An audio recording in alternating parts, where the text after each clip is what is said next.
ਇਹ ਕਈ ਵਾਰੀ ਬੰਦਿਆਂ ਨੂੰ ਨਾ ਆਪ ਸਮਝ ਨਹੀਂ ਲੱਗਦੀ ਆਹੋ ਤੇ ਭਾਰ ਸੁੱਟ ਛੱਡਦੇ ਨੇ ਸਾਰਾ ਅਗਲੇ ਤੇ। ਆਹੋ ਵੀ ਅਕਲ ਆਪਣੀ ਕੰਮ ਨਾ ਕਰੇ ਤੇ ਇਹਦੇ ਚ ਅਗਲੇ ਦਾ ਕੀ ਕਸੂਰ ਹੈ? ਉਹਨਾਂ ਦੇ ਗੱਲ ਦੱਸ ਛੜੀ ਉਹਦੇ ਤੇ ਤਾਂ ਜਿਹੜੀ ਕਿਵੇਂ ਹਾਂ ਕਿ ਬੰਦਾ ਟੁਰ ਗਿਆ ਅਦਾਲਤ ਦੇ ਵਿੱਚ, ਹਾਂ ਕੇਸ ਸੀ ਉਹਦਾ ਲੱਗਾ ਤੇ ਜਾ ਕੇ ਜੱਜ ਨੂੰ ਆਖਣ ਲੱਗਾ ਵੀ ਜੱਜ ਸਾਹਿਬ ਇਹ ਅਦਾਲਤ ਦੇ ਵਿੱਚ ਖਲੋ ਕੇ ਤੇ ਗੱਲ ਮੈਂ ਆਪਣੀ ਆਪ ਕਰਨੀ ਹੈ, ਆਹੋ ਆ ਵਕੀਲ ਸ਼ਕੀਲ ਮੈਂ ਕੋਲ ਨਹੀਂ ਕਰਨੀ। ਆਹੋ ਤੇ ਇਜਾਜ਼ਤ ਹੁੰਦੀ ਹੈ ਬੰਦਾ ਆਪ ਵੀ ਗੱਲ ਕਰ ਸਕਦਾ। ਬਿਲਕੁਲ ਹੁੰਦੀ ਤੇ ਉਹ ਸਾਖਿਆ ਗੱਲ ਕਰ। ਆਹੋ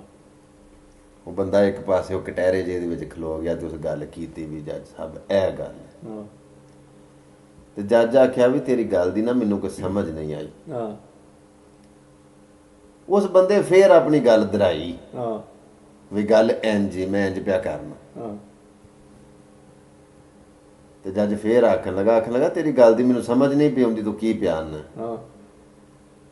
ਤੇ ਬੰਦੇ ਨੇ ਤੀਜੀ ਵਾਰੀ ਉਹ ਹੀ ਗੱਲ ਬਿਲਕੁਲ ਐਨੋ ਐਨ ਦਰਾਈ ਹਾਂ ਵੀ ਗੱਲ ਮੈਂ ਇਹ ਪਿਆ ਕਰਨਾ। ਤੇ ਜੱਜ ਬੋਲ ਕੇ ਆਖਣ ਲੱਗਾ ਕਿ ਤੇਰੀ ਗੱਲ ਦੀ ਮੈਨੂੰ ਸਮਝ ਨਹੀਂ ਪਈ ਆਉਂਦੀ, ਕੋਈ ਵਕੀਲ ਕਰ। ਹਾਂ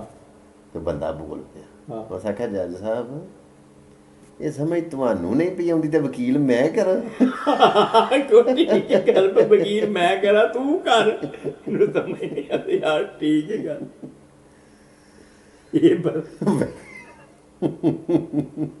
ਵੀ ਮੈਂ ਤੇ ਗੱਲ ਕਰਨਾ ਪਿਆ, ਆਗੋ ਸਮਝ ਤੈਨੂੰ ਨਹੀਂ ਪਈ ਆਉਂਦੀ, ਗੱਲ ਮੈਂ ਕਰ ਛੜੀ ਏ, ਤੂੰ ਆਪਣੀ ਸਮਝ ਇੰਨੀ ਕੁ ਬੁਲੰਦ ਕਰ, ਸੋਚ ਬੁਲੰਦ ਕਰ ਵੀ ਤੈਨੂੰ ਸਮਝ ਆਵੇ। ਉਹ ਇਹਦੇ ਵਾਸਤੇ ਕੋ ਬੰਦਾ ਹੈ ਨਾ ਜੱਟ, ਹਾਂ ਉਹ ਕਹਿੰਦਾ ਜੁੱਤੀ ਨਵੀਂ ਪਹਿਨਾ ਸਾਰੇ ਹਜ਼ਾਰ ਵਾਰ ਜੁੱਤੀਆਂ ਤੇਲਾਂ ਹਲਾ ਉਹਨੂੰ ਕੋਈ ਚਵਾਨੀ ਲੱਭੀ ਲੈ ਗਿਆ ਤੇਰੀ ਕੋਲੂ ਬਾਦ ਸਾਡੇ ਪਿੰਡ ਬੜੇ ਕੋਲੂ ਬਗੜੇ ਨੇ ਕਿਤੇ ਐਵੇਂ ਉਹ ਢੱਗੇ ਨਾ ਮੇਰਾ ਮਤਲਬ ਢੱਗੇ ਨਾ ਤੋ ਤੁਹਾਨੂੰ ਚਵਾਨੀ ਦੀ ਜਿਹੜੇ ਤੇਰੀ ਨਾ ਉਹਨਾਂ ਕੋਲ ਕਪਾ ਕੇ ਰੱਖਿਆ ਤੇ ਕੋਲ ਅੱਗ ਬਾਲੀ ਉਹਦੇ ਉੱਤੇ ਤੇ ਕੋਲ ਡਾਟਾ ਗਾਵਾ ਜਾਂਦਾ ਤਾਂ ਪੈਰੇ ਲੱਗੇ ਨੇ ਐਵੇਂ ਹਲਾ ਆਖਿਆ ਲਓ ਜੀ ਉਹ ਕਾਪੀ ਉਥੇ ਦੇਨੇ ਤਾਂ ਚਵਾਨੀ ਉਹਨੂੰ ਤੇਰੇ ਉੱਤੇ ਕੌੜੀ ਪਾ ਤੋ ਇੰਨਾ ਤੇ ਕੋਲ ਧਰ ਕੇ ਨਾ ਉਹ ਕਾਪੀ ਵੀ ਦਿਆ ਪਿਆ ਤਾਂ ਗੱਲ ਨਾ ਗਿਆ ਤੂੰ ਉਥੋਂ ਪੁੱਛਣ ਮਾਰੀ ਤੇਲ ਰੁੜ ਗਿਆ। ਉਦੋਂ ਨੂੰ ਆਖਿਆ ਤੇਰੀ ਨੂੰ ਅੱਗੇ ਹੀ ਚਵਾਨੀ ਦੇ ਕੋਲ ਉਹਦਾ ਮੈਂ ਤੇਲ ਲਿਆ, ਇਹ ਤੇਰੇ ਢੱਗੇ ਰੋੜੀਆ ਤਾਂ ਹੁਣ ਫਿਰ ਇੰਤਕਾਰ ਆ ਮੈਨੂੰ ਕੋ ਮਾਸਾ ਤੇਲ ਮੈਂ ਜੁੱਤੀ ਨੀ ਲਾਣਾ। ਉਹਦਾ ਕਿ ਜਾਗਾ ਤੇਰੀ ਬਲਾ ਟਾਈ ਉਹਦਾ ਕਿ ਚਲੋ ਠੀਕ ਹੈ। ਜਣਾ ਉਹ ਖਾ ਪੀਂਦਾ ਰਿਹਾ ਜਣਾ ਜਦੋਂ ਉੱਠਿਆ ਨਾ ਤੇ ਤੇਲ ਸਾਰਾ ਪਾ ਕੇ ਰੱਖਦੇ ਨੇ ਅੱਗ ਦੇ ਉੱਤੇ ਇੱਕ ਭਾਂਡੇ 'ਚ ਪਾ ਕੇ ਉਹਨੂੰ ਫੇਰ ਵਿੱਚ ਲੋਦੇ ਆ ਤੇਲ ਦੇ ਚੰਗਾ ਨਹੀਂ ਜਣਾ ਜਦੋਂ ਉੱਠਿਆ ਨਾ ਉਹ ਕਹਿੰਦਾ ਰੱਜ ਲਿਓ ਤੇ ਜਣੇ ਲੈ ਕੇ ਡੰਡਾ ਤੇ ਛੱਡਿਆ ਉਹ ਭਾਂਡੇ ਨੂੰ, ਤੇਲ ਸਾਰਾ ਵਗ ਗਿਆ। ਤੁਸੀਂ ਕਹੇ ਕਿ ਕਿਤੇ ਮੇਰਾ ਤੇਲ ਤੁਸੀਂ ਕਿ ਉਹ ਮੇਰੀ ਬਲਾਕਾਰੀ ਟਲੀ ਬਜੋਇਆ ਤੇਰੀ ਸਾਰੀ ਟਾਲੀ ਤੇ ਜਣੇ ਆ ਗਿਆ ਮੈਂ ਤੇਰੇ ਤੇ ਕਿ ਉਹ ਰਾਜਿਆਂ ਦਾ ਸੀ ਨਾ ਦੌਰ, ਰਾਜੇ ਹੁੰਦੇ ਆ ਤਰੀਕਾਂ ਵੇਲੇ ਰਾਜੇ ਰਹੇ ਸਾਡੀ ਹੋਈ ਵੇ ਜੈਲਦਾਰ ਸਨ, ਜੈਲਦਾਰੀਆਂ ਟੁੱਟੀਆਂ ਸਾਡੀ ਹੋਈ ਫਿਰ ਅੱਗੋਂ ਚੇਅਰਮੈਨ ਆ ਗਏ ਨਾ, ਅੱਗੋਂ ਚੇਅਰਮੈਨੀਆਂ ਗਏ ਨਾ, ਸਾਰੇ ਦੌਰ ਵੇਖੇ ਨੇ, ਸਾਰੇ ਰੰਗ ਵੇਖੇ। ਉਹ ਨਾ ਜਣਿਆ ਕਿ ਮੈਂ ਕੇਸ ਕਰਨਾ ਕਿ ਚੱਲ ਆ ਜਾ ਕਰ ਲੈਨੇ ਆ ਕਿ ਚੱਲ ਮੇਰੇ ਨਾਲ ਤੇ ਜਣੇ ਦੋਵੇਂ ਟੋਲ ਗਏ। ਜਣੇ ਗਏ ਨਾ ਰੋੜਾ ਸਾ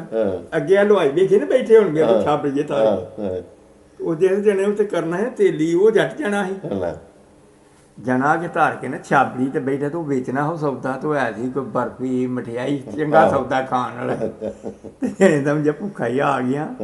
ਕੋਈ ਕੰਮ ਨਹੀਂ ਬਣਿਆ, ਰੋਟੀ ਵੀ ਨਹੀਂ ਖਾਦੀ ਦੀ ਕੇਸ ਵੀ ਕਹਿੰਦਾ ਰਾਜੇ ਦੇ ਪੇਸ਼ ਹੋਣੇ ਪਤਾ ਹੈ ਲੋਕ ਦੇਦਾ ਜਣਾ ਉਹ ਤਾਂ ਕਿ ਕਰਦਾ ਮੈਂ ਕੋ ਅੰਨਾ ਲੱਗੇ ਅੰਨਾ ਕੁੜੀ ਜਿਹੜੀਆਂ ਇਹ ਨਿਆਮ ਤਾਂ ਖਾਏ ਨਾ ਉਹ ਤਾਂ ਕਿ ਖਾਈਏ ਤੇ ਉੱਗੜ ਜਾਈਦਾ ਜਿਹੜੇ ਬਤਾ ਕੇ ਖਾਣਾ ਜੂ ਕੇ ਤੋ ਸਾਰਾ ਖਾ ਜਿਹੜਿਆ। ਅੱਛਾ ਤੋ ਸਾ ਕਿਹਾ ਇਹ ਕੀ ਕੀਤਾ ਜੀ ਇਹ ਮੇਰਾ ਤਾਂ ਬੜਾ ਤੋ ਸਾ ਕਿਹਾ ਕੁੜੀ ਆ ਵਿਆਹ ਤੂੰ ਮੈਂ ਤਾਂ ਅੱਗੇ ਉੱਜੜੀਆਂ ਮੈਂ ਤੇ ਕੇਸ ਕਹਿੰਦਾ ਮੈਂ ਕਿਹਾ ਮੈਂ ਵੀ ਤੂੰ ਜੁੜਨ ਬਚਾਵਾਂ ਤੇ ਤੈਨੂੰ ਬਚਾਉਣ ਨੂੰ ਬਚਾਇਆ ਮੈਂ ਖਾ ਜਿਹੜਿਆ। ਤੋ ਸਾ ਕਿਹਾ ਚੱਲ ਮੈਂ ਵੀ ਕੇਸ ਕਰਨਾ ਤੋ ਸਾ ਕਿਹਾ ਆ ਜਾਓ ਦੋਵੇਂ ਰਲ ਜਾਓ ਤੇ ਆ ਜਾਓ ਜਣੇ ਤਰੇ ਹੋ ਗਏ। ਠੀਕ ਹੈ ਜਣੇ ਜਦੋਂ ਰਾਜੇ ਦੇ ਪੇਸ਼ ਹੋਣ ਲੱਗੇ ਨਾ ਅੱਗੇ ਉਹਦੇ ਨਾਲ ਕੋਈ ਬੀਬੀ ਕੰਮ ਕਰਦੀ ਸੀ ਰਾਜੇ ਦਾ, ਉਹਨੇ ਉਹਨੂੰ ਕੋਈ ਨਾਮ ਦਿੱਤਾ ਤਾਂ ਉਹ ਐਸੀ ਕੋਈ ਲਾਲ ਜਿਹਾ। ਠੀਕ ਤੇ ਜਣਾ ਜਿਹੜਾ ਸੀ ਨਾ ਉਹ ਜਿਹੜਾ ਖਾ ਆਇਆ ਸੀ ਤੇ ਤੇਲ ਵੀ ਜਿਹੜਾ ਰੋੜ ਆਇਆ ਸੀ ਉਹਦੀ ਖਤਰਾ ਸੀ ਉਹ ਪਤਾ ਸਾਰਾ ਤੇ ਵੇਖ ਕੇ ਮਾਲ ਤੇ ਆਇਆ ਦੇਖੋ ਤੂੰ ਐਨੇ ਚਾਹ ਦੇ ਨਾਲ ਪਿਆਉਂਦੀ ਉਹਨੂੰ ਪੁੱਛਿਆ ਇਹ ਕੀ ਆ ਉਹ ਤਾਂ ਕਹਾ ਮੌਰਾ ਜਿਹੜਾ ਖਾ ਕੇ ਮਰੀ ਦਾ ਉਹ ਚੱਕ ਬੂੰ ਪਾ ਲਿਆ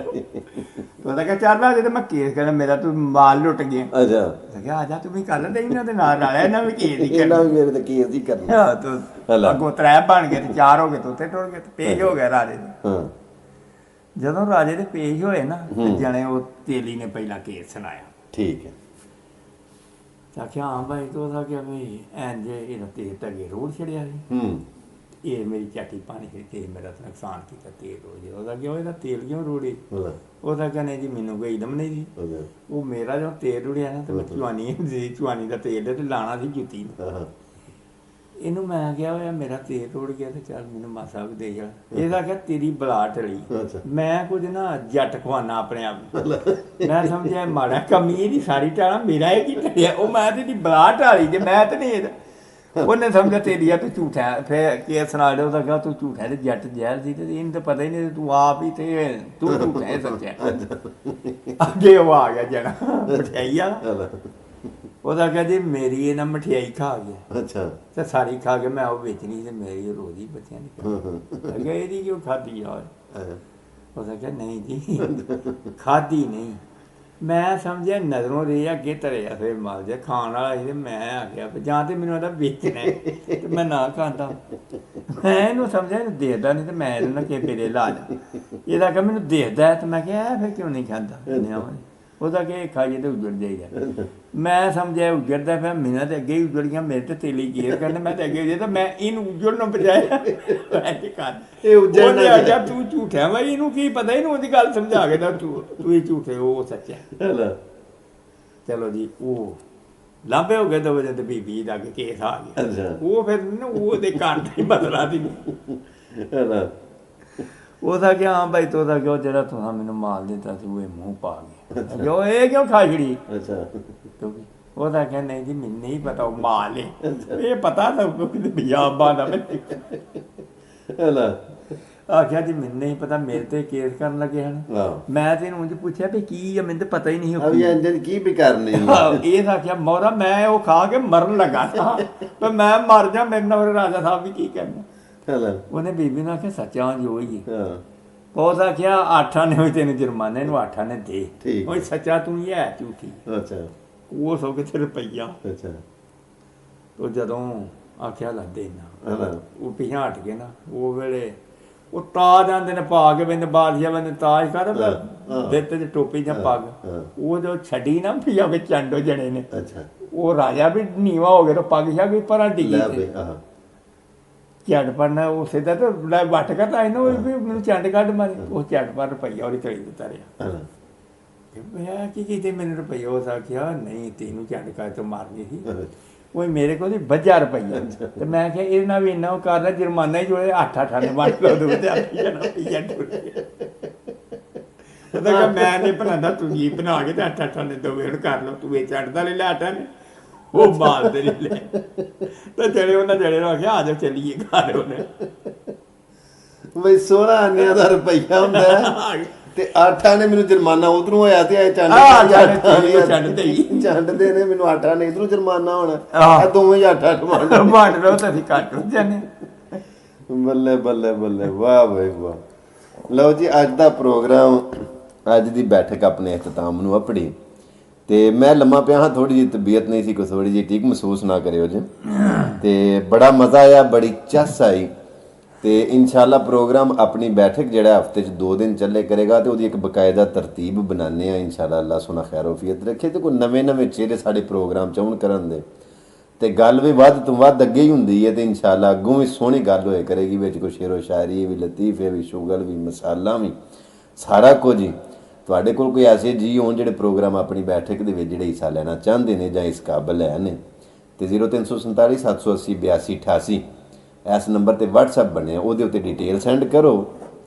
ਅਗਰ ਤੁਸੀਂ ਵੀ ਪ੍ਰੋਗਰਾਮ ਦੇ ਵਿੱਚ ਸ਼ਾਮਲ ਹੋਣਾ ਚਾਹੁੰਦੇ ਹੋ ਤੇ ਆਪਣੇ ਵੱਲੋਂ ਵੀ ਤੁਸੀਂ ਆਪਣੇ ਟੈਲੈਂਟ ਦਾ ਦੱਸ ਸਕਦੇ ਹੋ ਕਿ ਅਸੀਂ ਇਸ ਹਵਾਲੇ ਦੇ ਨਾਲ ਪ੍ਰੋਗਰਾਮ ਦੇ ਵਿੱਚ ਸ਼ਾਮਲ ਹੋਣਾ ਚਾਹੁੰਦੇ ਹਾਂ ਤੇ ਦੂਜੀ ਬਾਤ ਇਹ ਵੇ ਕਿ ਮੇਰੇ ਚੈਨਲ ਦਾ ਨਾਮ ਹੈ ਅਵੈਸ ਘੁੰਮਣ ਸਿਆਲਕੋਟੀ ਸਾਰੀਆਂ ਮੁਕੰਮਲ ਵੀਡੀਓ ਅਵੈਸ ਘੁੰਮਣ ਸਿਆਲਕੋਟੀ ਚੈਨਲ ਦੇ ਉੱਤੇ ਹੁੰਦੀਆਂ ਨੇ ਤੇ ਇਸ ਚੈਨਲ ਨੂੰ ਸਬਸਕ੍ਰਾਈਬ ਕਰ ਲਓ ਨਾਲੇ ਬੈਲ ਦਾ ਬਟਨ ਆਨ ਕਰ ਲਓ ਤਾਂ ਕਿ ਡੇਲੀ ਜਿਹੜੀ ਨਵੇਂ ਤੋਂ ਨਵੀਂ ਵੀਡੀਓ ਆਏ ਉਹ ਤੁਹਾਨੂੰ ਵੇਖਣ ਨੂੰ ਮਿਲਦੀ ਰਹੇ। ਇਸ ਵਾਸਤੇ ਆਪਣਾ ਬੜਾ ਸਾਰਾ ਖਿਆਲ ਰੱਖਿਓ। ਮਿਲਣੇ ਇੱਕ ਨਵੇਂ ਪ੍ਰੋਗਰਾਮ ਦੇ ਨਾਲ। ਅੱਲਾ ਸੋਹਣੇ ਦੇ ਵਾਲੇ ਸਲਾਮ ਆਖਰੀ ਵਸਲਾਮ।